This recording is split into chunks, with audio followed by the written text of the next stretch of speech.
أعوذ بالله من الشيطان الرجيم بسم الله الرحمن الرحيم.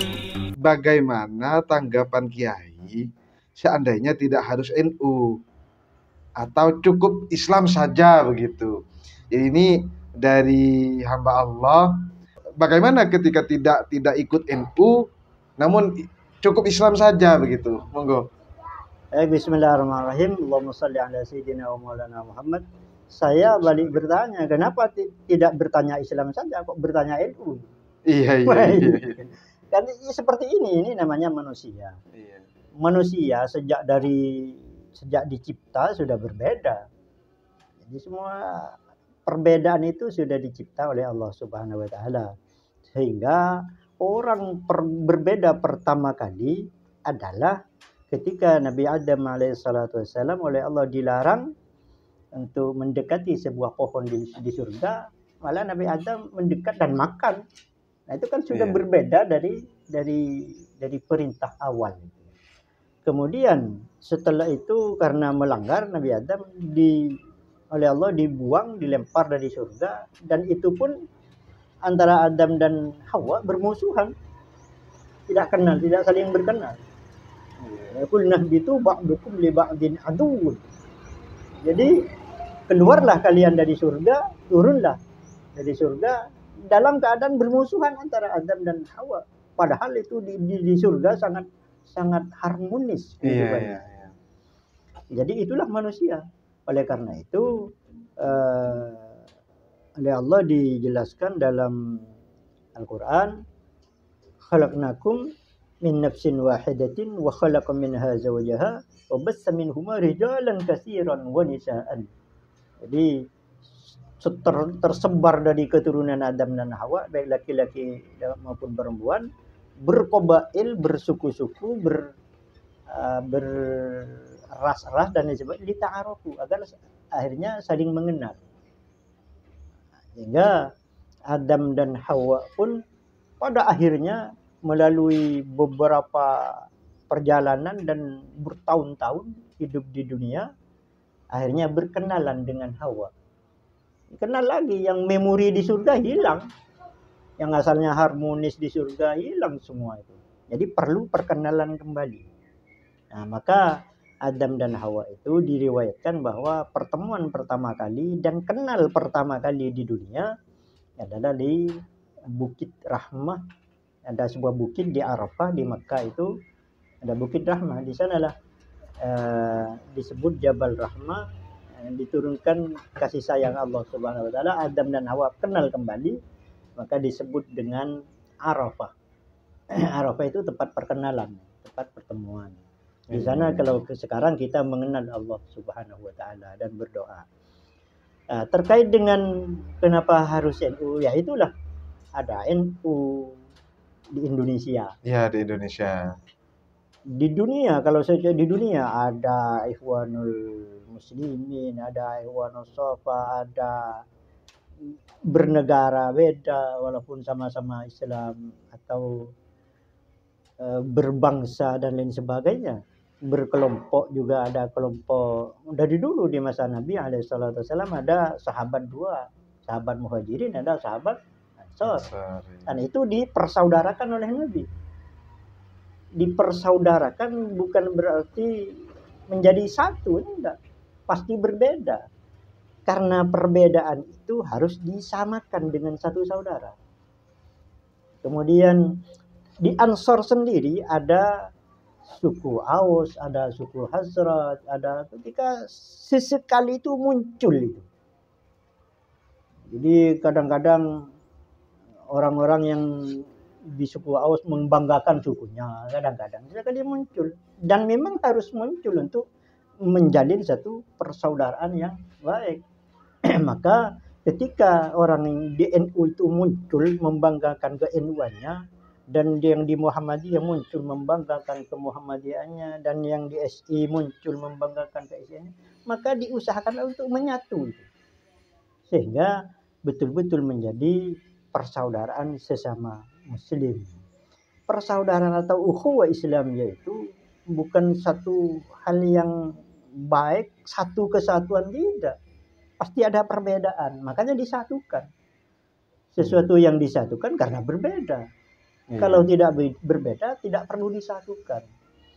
Nah, apa kunci persatuan yang utama? Ya, kita tidak perlu menjelek-jelekkan orang lain, tidak perlu merecoki urusan orang lain, kita tidak perlu apalagi menstigma bahwa orang lain itu jahat. Tidak, diupayakan untuk dicari kebaik-baiknya saja. Kenapa selama ini kan yang dicari perbedaannya, bukan persamaannya. Jadi yang dicari itu perbedaan, selalu itu yang dicari perbedaan. Kenapa tidak cari persamaannya saja? Contohnya, berarti orang yang disebut Wahabi sekarang, Wahabi itu tidak ada. Aslinya kan tidak ada, hanya diadakan, dimunculkan, dan dicari perbedaannya. Kenapa tidak dicari persamaannya?